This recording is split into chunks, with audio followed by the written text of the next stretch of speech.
नमस्कार। मैं डॉक्टर रिंकी कुशवाहा। हमारे इस यूट्यूब मंच में आप सभी का बहुत बहुत स्वागत एवं अभिनंदन है। तो आज हम आपके बीच में एक नया विषय लेकर के आए हैं। तो देखते हैं कि वो नया विषय क्या है। उस नए विषय से आप सभी को मैं रूबरू कराने का प्रयास करती हूँ। तो देखते हैं कि आज का हमारा नया टॉपिक क्या है। टॉपिक हमारा ये है, क्या भारतीय राजनीति वैचारिक से ज़्यादा व्यक्तिवादी हो गई है। ये बिल्कुल नया विषय है और मैं उम्मीद करती हूँ कि आप सबको पसंद आएगा। तो हमारे बीच में मिस्टर अमित जी उपस्थित हैं। थोड़ा सा मैं पहले अपने विषय के बारे में परिचय करा देना चाहती हूँ कि अमित जी, जैसा कि आप जानते हैं कि हम भारतीय राजनीति में देख रहे हैं कि क्या चल रहा है, कि सभी राजनीतिक दल विचारधारा की राजनीति की बात करते हैं, लेकिन कहीं ना कहीं विचारधारा की राजनीति भी व्यक्ति केंद्रित हो गई है। इसी विषय पर कुछ सवालों के जवाब मैं आपसे जानना चाहती हूँ। मैं उम्मीद करती हूँ कि आप मेरे इन सभी सवालों का जवाब क्या देना पसंद करेंगे। तो अमित जी, आपसे मेरा पहला सवाल यही है कि क्या भारतीय राजनीति में विचारधारा मायने रखती है, और रहती है तो कहाँ तक और किस हद तक? धन्यवाद डॉक्टर इनकी इस मंच पर ये विषय लाने के लिए, क्योंकि ये विषय बहुत ही अहम है। और हम लोग, जैसे आपने बताया कि मैं एक रिसर्च स्कॉलर भी हूँ, और शैक्षणिक संस्थानों में जब हम लोगों के बीच में बैठते हैं या किसी सम्मेलन या सेमिनार में भी हम लोग जाते हैं, तो लोग बड़े क्यूरियोसिटी के साथ ये बातें पूछते हैं कि सही मायने में क्या भारत में वैचारिक राजनीति रह गई है। वैचारिक राजनीति कहने का मतलब ये है कि विचारधारा पर आधारित राजनीति का अस्तित्व है या नहीं है। देखिए, भारतीय राजनीति में जब आप इसका इतिहास उठा करके देखेंगे, तो जब जो भी यहाँ की शासन व्यवस्था होती है या जो भी सरकारें होती हैं, चाहे प्राइम मिनिस्टर होता है, वो किसी न किसी पार्टी का होता है। हम खास करके 1947 के बाद की बात करें तो किसी न किसी पार्टी का वो नेता होता है। जैसे शुरू में आप देखें कि आज़ादी से पहले भारतीय राष्ट्रीय कांग्रेस का निर्माण हुआ था। इसको एक अंग्रेज ने स्थापित किया था, एवो ह्यूम नाम था उनका। और उस दौर में वो पार्टी एक आप कहें कि राजनीतिक लड़ाई अंग्रेजों के खिलाफ लड़ने वाली पार्टी थी। और उसके बहुत सारे नेतृत्वकर्ता थे, महात्मा गांधी भी उनमें से एक थे, और बहुत सारे नेतागण थे। और उसका एक इमेज अलग था, राष्ट्रीय मुक्ति का संघर्ष या आज़ादी का संघर्ष वो लड़ रही थी। और उसकी उसी दौरान एक विचारधारा भी बन रही थी, ठीक है। और वो विचारधारा क्या थी? वो विचारधारा राष्ट्रवाद की विचारधारा थी, राष्ट्र की विचारधारा थी। वो विचारधारा ही होती है, जो राष्ट्र की विचारधारा होती है वही राष्ट्रवाद कहा जाता है। तो राष्ट्रवाद की विचारधारा थी। उसी में समाजवाद की विचारधारा भी पल्वित पुष्पित हो रही थी। उसी में आप ये कहें कि कुछ दक्षिणापंथी विचारधारा भी पैदा हो रही थी, उसके साथ साथ चल रही थी। लेकिन उन सब के बावजूद उन विचारधाराओं, यानी बहुत सारे विचारधारा थे जो राष्ट्रीय आंदोलन के दौरान एक साथ चल रहे थे, दक्षिणापंथी, वामपंथी, केंद्रीय, उदारवादी, सारी विचारधाराएं थीं। लेकिन उसमें सर्वोच्च विचारधारा जो थी वो राष्ट्रवाद की विचारधारा थी। मतलब राष्ट्र को अंग्रेजों से आजाद करने की विचारधारा थी। सबकी अपनी अपनी विचारधारा होने के बावजूद भी सब लोग एक बड़े विचारधारा पर सहमत थे, और वो ये थे कि हमें राष्ट्र को मुक्त करानी है, इसलिए राष्ट्रवाद की विचारधारा अभी सर्वोपरि। आजादी के बाद भी लोग ये कहते रहे, जैसे पंडित जवाहरलाल नेहरू पहले प्रधानमंत्री बने और उन्होंने खुलेआम इस तौर पर अपने आप को रखा कि हम समाजवादी जो विचारधारा है यूएसएसआर से वो प्रेरित थे। प्लानिंग कमीशन उसी प्रेरणा से वो लाते हैं। संविधान में उन्होंने प्रयास किया कि उदारवादी विचार को भी प्रश्रय दिया जाए। और इवन संविधान जो आपका है वो भी एक विचारधाराओं का, बहुत सारे विचारधाराओं का एक मेल उसमें दिखता है। उसमें उदारवादी विचारधारा भी देखेगी, उसमें गांधी की विचारधारा भी देखेगी, उसमें जेपी की विचारधारा भी देखेगी, ठीक है, उसमें समाजवादी भी विचारधारा दिखेगी। तो संविधान अपने आप में एक वैचारिक, आप कह सकते हैं वैचारिकता का मेल है। बहुत सारी विचारधाराएं उसमें आपको सीधे सीधे दिखेंगी। तो लोग ये हमेशा कहते हैं कि भारत की राजनीति, भारत की राजनीतिक पार्टियां, क्योंकि पार्टी आधारित हमारी राजनीति है, और पार्टियां जनरली ये कहती हैं कि हमारी एक विचारधारा है, ठीक है। जैसे कांग्रेस क्या कहेगी? कांग्रेस कहेगी कि हम उदारवादी विचारधारा का पालन करते हैं, हम पंथ निरपेक्षतावादी विचारधारा का पालन करते हैं, हम राष्ट्रवाद की बात करते हैं, लेकिन हमारा राष्ट्रवाद जो है वो भारतीय जनता पार्टी से अलग है, ठीक है। आप ये समझिए कि कितनी विभिन्नताएं हैं। राष्ट्रवाद कांग्रेस की अलग होती है, राष्ट्रवाद भारतीय जनता पार्टी की अलग होती है, राष्ट्रवाद वामपंथियों की अलग होती है, राष्ट्रवाद समाजवादियों की अलग होती है। विचारधारा को यह भी कहा जाता है कि ये एक वैश्विक, आप कहें या आप ऐसे कह सकती हैं, एक वैश्विक दृष्टि है कि हम कैसे बताना चाहते हैं कि सच्चाई क्या है, हम कैसे बताना चाहते हैं कि राष्ट्र क्या है, हम कैसे बताना चाहते हैं कि संविधान क्या है। संविधान समाजवादियों के लिए अलग है, कांग्रेसियों के लिए अलग है, लेकिन सब एक बात पर एकमत है कि संविधान सर्वोच्च है। ये भी एक विचारधारा है। तो सब लोग ये कहते रहे कि हमारी विचारधारा ये है। कांग्रेस कहती रही, भारतीय जनसंघ कहता रहा, बाद में वो बीजेपी बनी। वामपंथियों ने भी कहा कि हमारी कोई विचारधारा है, समाजवादियों ने कहा। लेकिन इन सब के बावजूद जो सबसे बड़ी क्राइसिस दिखती है भारतीय राजनीति में, जो शुरू से दिखती है, कि भारतीय जनता पार्टी जिसको हमने कहा, या उससे पहले भी देखिए जब गांधी आते हैं सीन पर राष्ट्रीय आंदोलन में, तो कांग्रेस मतलब महात्मा गांधी हो जाते हैं और गांधी मतलब भारतीय राष्ट्रीय कांग्रेस। 1947 में जो भारत आजाद होता है और 1964 तक कांग्रेस का मतलब पंडित नेहरू, और पंडित नेहरू का मतलब कांग्रेस पार्टी। यही नहीं, एक समय तो यह भी आया कि भारतीय राष्ट्रीय कांग्रेस भी पीछे चली गई। मतलब जो पूर्व प्रधानमंत्री इंदिरा गांधी थी, उन्हीं को कह दिया गया कि Indira is India, India is Indira. तो कहने का मतलब ये हुआ कि ये ऐसा लगता है कभी कभी कि जो ये विचारधारा के आड़ में व्यक्तिवाद जो चलता है, इसको पर्सनल कल्ट भी हम लोग कहते हैं, व्यक्ति पूजा। इस विचारधारा के आड़ में जो है ये जो व्यक्ति पूजा की राजनीति भारत में चलती रही, उसने कहीं ना कहीं विचारधारा पर आधारित राजनीति को, विचारधारा पर आधारित राजनीति को हानि पहुंचाया है।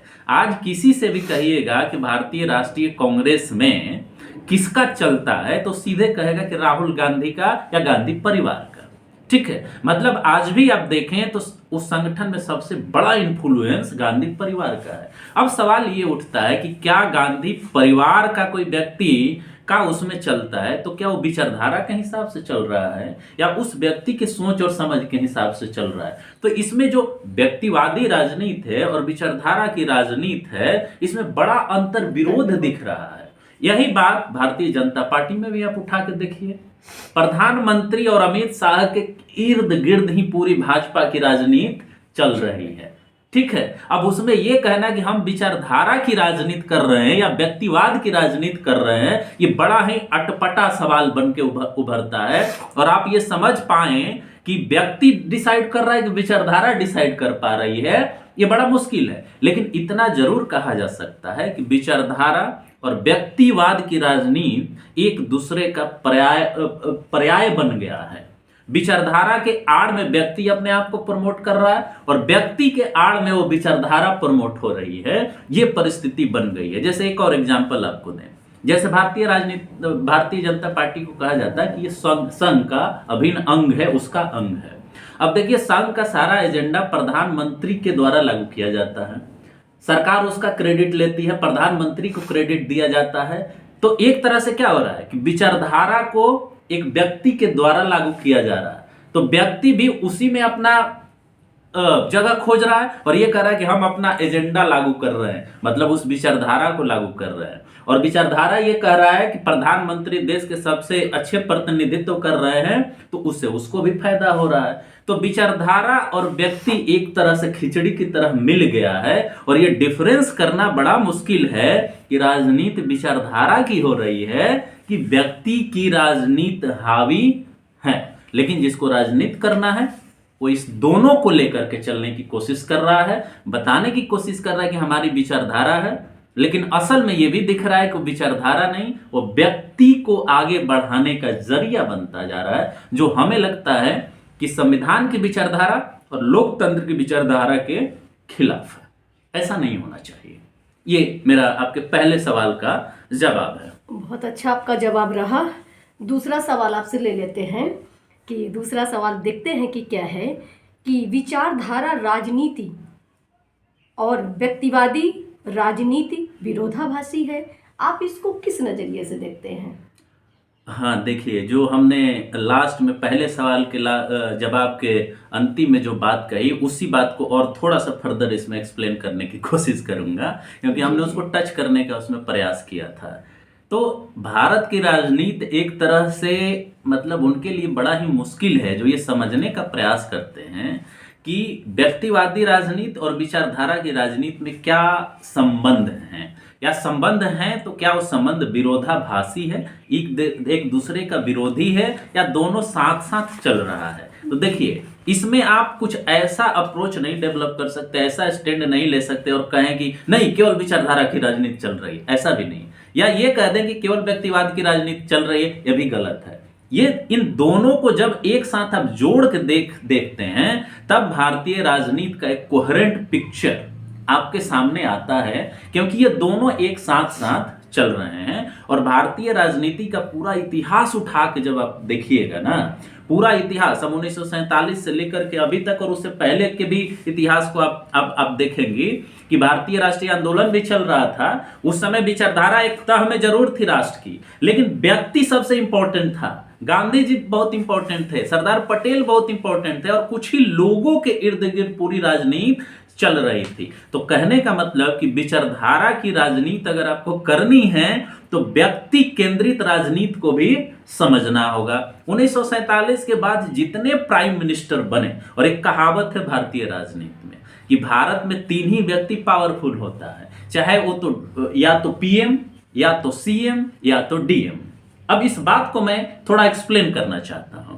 पीएम मतलब भारत का प्रधानमंत्री, मतलब सरकार का मुखिया, राष्ट्र का मुखिया नहीं, राष्ट्र का मुखिया राष्ट्रपति होता है, ठीक है, उसके पास पावर बहुत कम है। राज्य में सीएम और जिला में डीएम। ऐसा क्यों कहा जाता है? क्योंकि इन्हीं के हिसाब से तय होता है कि आखिर राजनीति जो है वो किसके इर्द गिर्द चल रही है। तो भारतीय राजनीति में पूरे पीएम को उठा के आप लिस्ट देखिएगा ना, तो हर समय में हर पीएम के दौरान उस व्यक्ति की केंद्रीय भूमिका राजनीति में रही है, चाहे वो एजेंडा सेट करने में या उसके विपक्ष में जो राजनीति हो रही, क्योंकि उसी के इर्द गिर्द सारी चीजें। तब क्या बात आती है भाई? बात ये आती है कि वही व्यक्ति जो होता है उस विचारधारा को आगे बढ़ाने का काम करता है, उसका माध्यम वही बनता है, और उसके सत्ता का माध्यम बनती है विचारधारा। तो क्या हुआ? दोनों का इंटरेक्शन है, और उसमें यह भी दिखता है आपका कि जो व्यक्ति होता है अपने सत्ता को बचाने के लिए विचारधारा को बार बार तिलांजलि भी देते रहा है।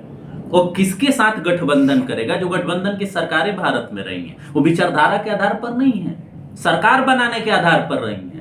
और उस व्यक्ति से तय होता है जो उस केंद्र में रहा है, मतलब जो प्रधानमंत्री का दावेदार रहा है, वो व्यक्ति से तय होता रहा है कि विचारधारा को कब पीछे ढकेलना है और उसको कब आगे रखना है। इसको ये भी कहा जाता है कि ये प्रैग्मेटिक पॉलिटिक्स है।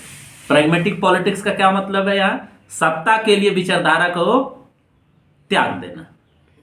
अगर कोई विचारधारा को त्याग करके सरकार बचाने की कोशिश कर रहा है तो जस्टिफाई ये करता है कि हमें सरकार बचानी थी, इसलिए हमने अपने, जैसे गठबंधन की जब सरकारें बनी 1977 में भी जब गैर कांग्रेसी सरकार बनी तो उसमें लेफ्ट राइट सब मिल गए, मतलब लेफ्ट को भी दिक्कत नहीं थी, राइट को भी दिक्कत नहीं थी। और कहने क्या लगे? कहते ये थे कि नहीं नहीं नहीं, सरकार गैर कांग्रेसी सरकार लाना है, इसलिए हमको विचारधारा से लेना देना नहीं है, अधिक इस बात से लेना है कि सरकार किसकी बन रही है। तो कहाँ है विचारधारा? इसका उदाहरण तो हम अभी वर्तमान में भी देख सकते हैं कि लोग अपने फायदे के लिए कौन सी पार्टी छोड़ करके किस में जा रहे हैं। ये आप लोगों को इसका तो प्रत्यक्ष उदाहरण खुद देखने को मिल रहा होगा। एकदम डॉक्टर इनकी आपने एकदम सही एग्जाम्पल दिया। तो वही मैं बात कर रहा हूँ कि व्यक्ति अपने सत्ता के लिए, मतलब आप ऐसे समझिए, सत्ता या संसाधनों के लिए विचारधारा को कब तिलांजलि दे देगा, कब खत्म कर कोई देगा, भरोसा नहीं है उसका। कोई भरोसा और नहीं हम है। लोग अपनी आंखों से भी देख रहे जी हैं। जी बिल्कुल। आज एकदम। जिन लोगों के कार्य को सराहना है वो लोग उस पार्टी को छोड़कर किस पार्टी में आ गए, और सबसे ज्यादा वही झंडा उठा रहे हैं कि हम इस पार्टी के बहुत बड़े दावेदार हैं। जी, वो जी। लोग दिखाते हैं, लेकिन एक्चुअल में जो लोग जिनके लिए काम कर रहे हैं वो कभी ये शो ऑफ नहीं करते हैं कि हम इस सरकार से बहुत ज़्यादा ताल्लुकात रखते हैं या हम इसके लिए बहुत काम करते हैं। क्योंकि जो व्यक्ति करने वाला होता है वो इंटरनली काम करता है, वो कभी शो ऑफ नहीं करता आपके सामने। तो आज के समय में जो लोग ज़्यादा झंडा लेके घूम रहे हैं, तो आप ये समझ जाइए कि ये अभी अभी उस पार्टी में दाखिला लिए हैं, इसलिए उनके अंदर जोश ज़्यादा है।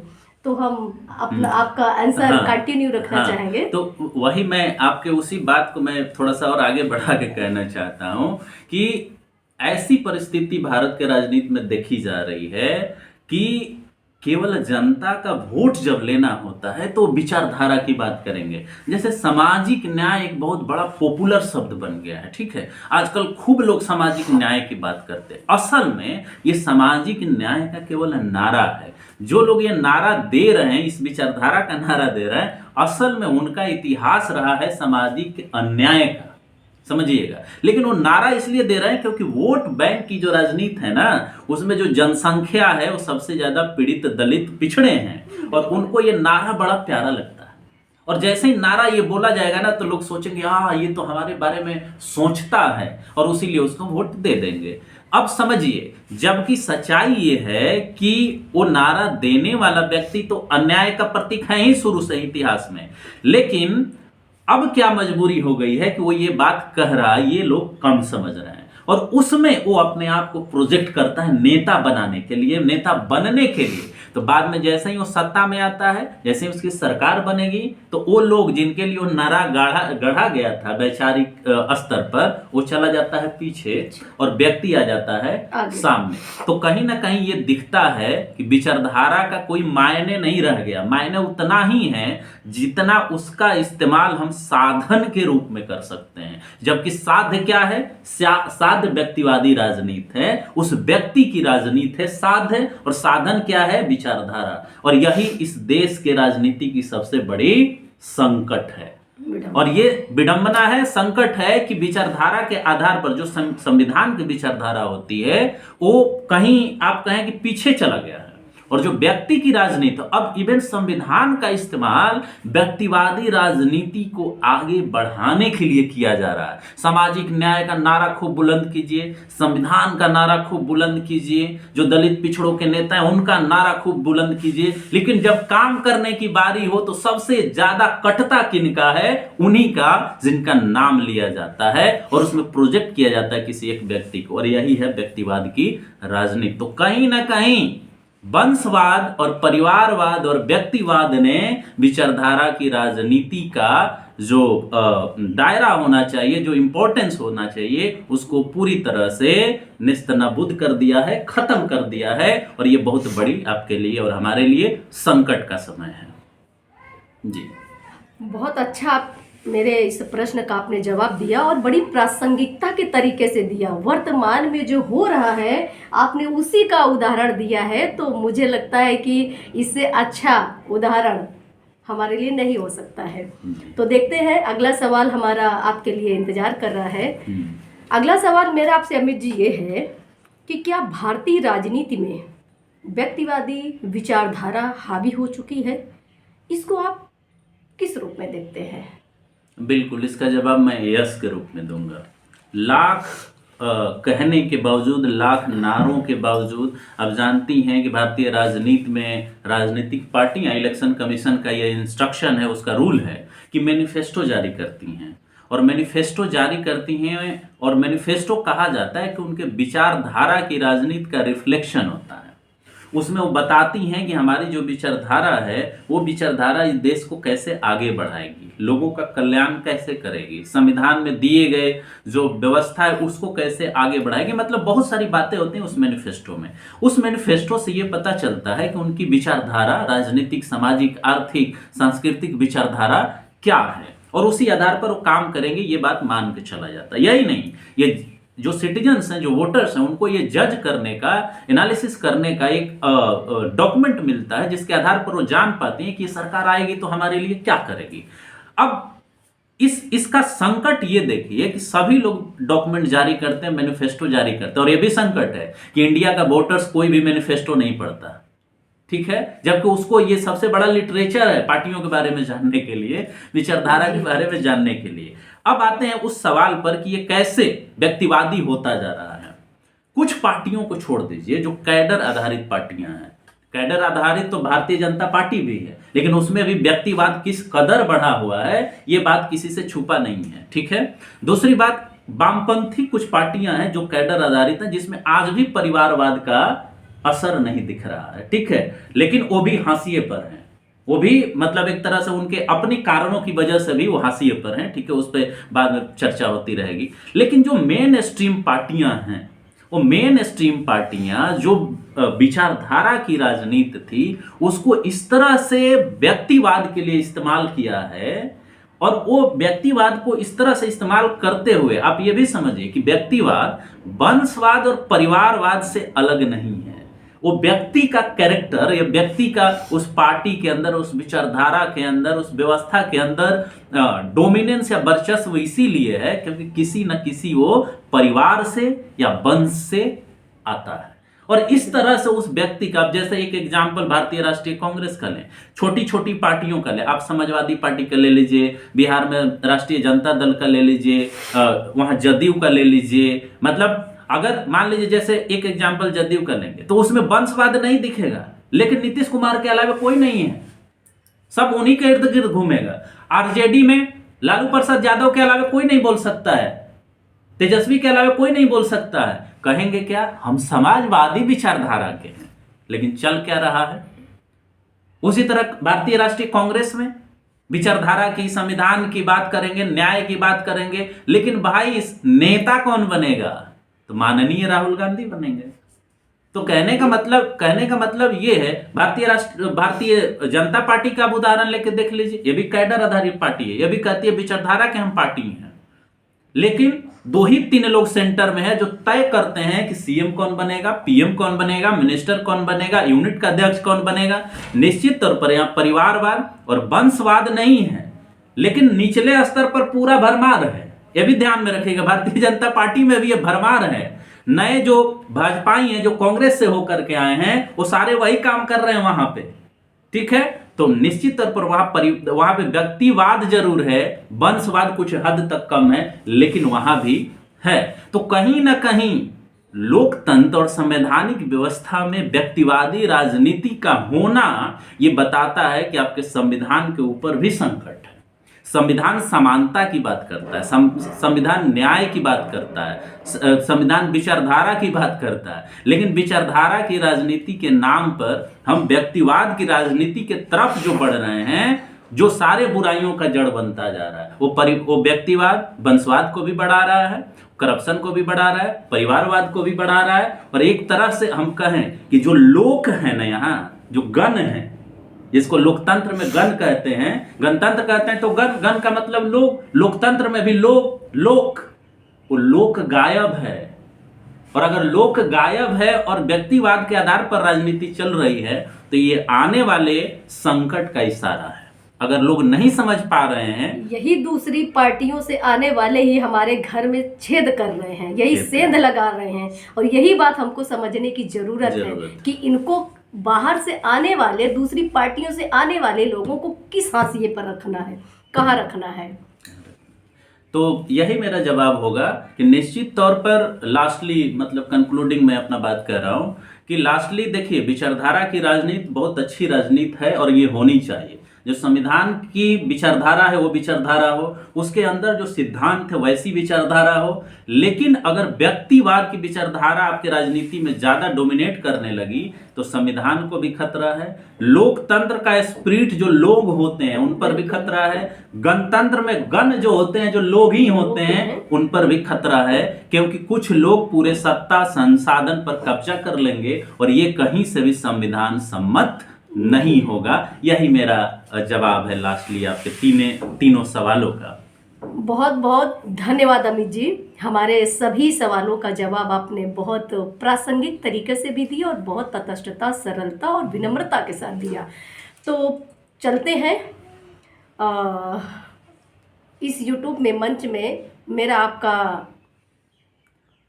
तो इसको यहीं पर लास्ट करते हैं और अपने दर्शकों से ये निवेदन हम लोग करेंगे कि आप सभी हमारे चैनल को लाइक करें, सब्सक्राइब करें, शेयर करें और कमेंट जरूर करें। अपने सकारात्मक राय जरूर दें कि और हमें किस कंटेंट पर वीडियो बनाना चाहिए। तो इसी के साथ हम लोग अपनी बात को समाप्त करते हैं। नमस्कार, धन्यवाद, धन्यवाद, जय हिंद, जय भारत।